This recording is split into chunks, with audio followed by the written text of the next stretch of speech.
So you've heard the term big data thrown around everywhere, right? But what does it actually mean? Turns out it's way more than just a buzzword. It's a full-blown revolution. Today, we're going to break it all down into 5 core ideas that really explain the what, the why, and the how of our data-driven world. Let's dive in. Okay, just look at this. Seriously. On the left, you've got this multi-ton hard drive that could barely store a few songs. On the right, a terabyte of data. That's 1,000,000 megabytes on a tiny chip you could lose in your pocket. This wild leap is the perfect picture to start our story, because the real question is, what happens when the data we create explodes on that same unbelievable scale? Well, that massive shift, that's the heart of what we call big data. And when you're dealing with something on a completely new scale like this, you need a new framework, a whole new language, just to wrap your head around it. And here it is. This is that language. It's a framework known as the V's of big data. Now, people have come up with a lot of V's over the years, but we're going to focus on the 5 that really build the foundation. Think of this mind map here as our guide. Let's start with the first 3 V's. These are the ones that describe the basic physical reality of modern data. You know, its size, its speed, and its structure. These are the classic foundational pillars of the whole thing. First up is volume. This is the one everyone gets right away. The sheer, just mind-boggling scale of data being generated every single second. Remember that giant hard drive versus the tiny little SD card? Yep, that's the story of volume, right there in a picture. But here's the thing. Having all that data creates some huge challenges. It's not enough to just have it. You got to figure out where to store it, how to process it without taking like a week, and how to get to it when you actually need it. And all of that is a constant tug of war between how much you can spend and how fast you need it to be. Next up, velocity. It's not just about how big the data is, it's about how fast it's coming at you. Today's data isn't a calm lake, it's a fire hose. Think of a live social media feed or stock market data just pouring in nonstop. That speed makes the whole challenge of volume even trickier. Now this is where it gets really interesting, because this slide shows the central business dilemma of velocity. You can process that fire hose of data slowly and cheaply, or you can do it in real time to get instant insights, but that costs a lot more. The path you take completely depends on what you need and, let's be honest, what your budget can handle. Our third V is variety. So not only do we have massive amounts of data coming in at insane speeds, but to make things even more fun, it's all different. Data used to be so neat, right? Just numbers in a spreadsheet. Now it's this messy, chaotic mix of emails, photos, videos, social media posts, you name it. And variety brings its own special kind of headache. You're dealing with different formats, different interpretations of the same data, different ways it gets to you, and it's not always available when you want it.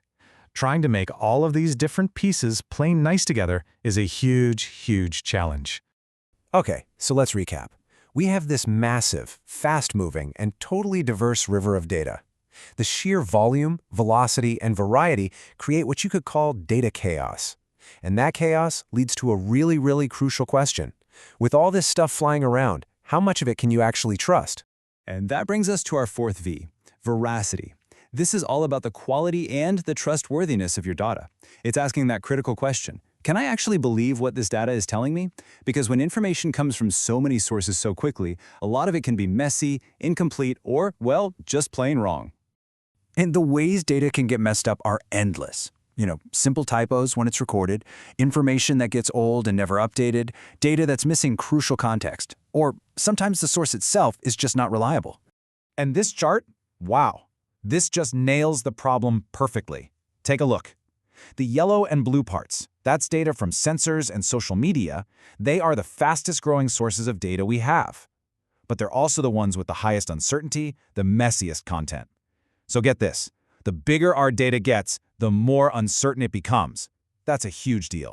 So we've laid out a pretty big challenge here. Data is enormous, it's lightning fast, it's super varied, and a lot of it is untrustworthy. Which kind of begs the question, what's the point of it all?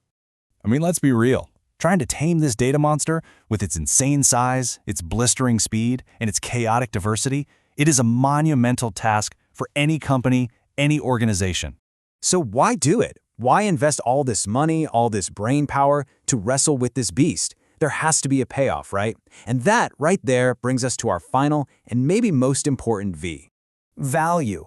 This is the whole reason we do any of this.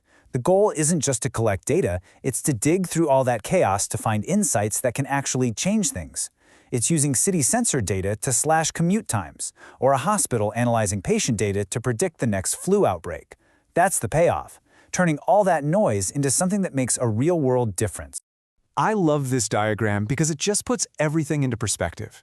See how volume, velocity, variety, and veracity are all pointing outwards?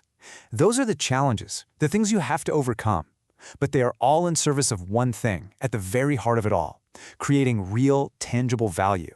Without value, the rest is just an expensive hobby. So let's pull all this together. Let's boil it down to one clear takeaway. What's the story of big data that we've just walked through? It's really this simple. Our ability to create data just exploded in size. That's volume. It started showing up at unbelievable speeds. That's velocity. It came in all sorts of new, weird forms. That's variety.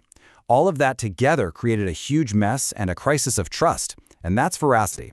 And the entire reason we bother with all of it is to hunt for those game-changing insights, and that, my friends, is value. And that leaves me with one final thought for you.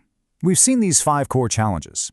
As we go deeper and deeper into this data-driven world, which one of these V's do you think is the hardest one to master? Is it just keeping up with the scale? Or is it being able to find the truth in this giant ocean of information? Which V do you think is the real final boss?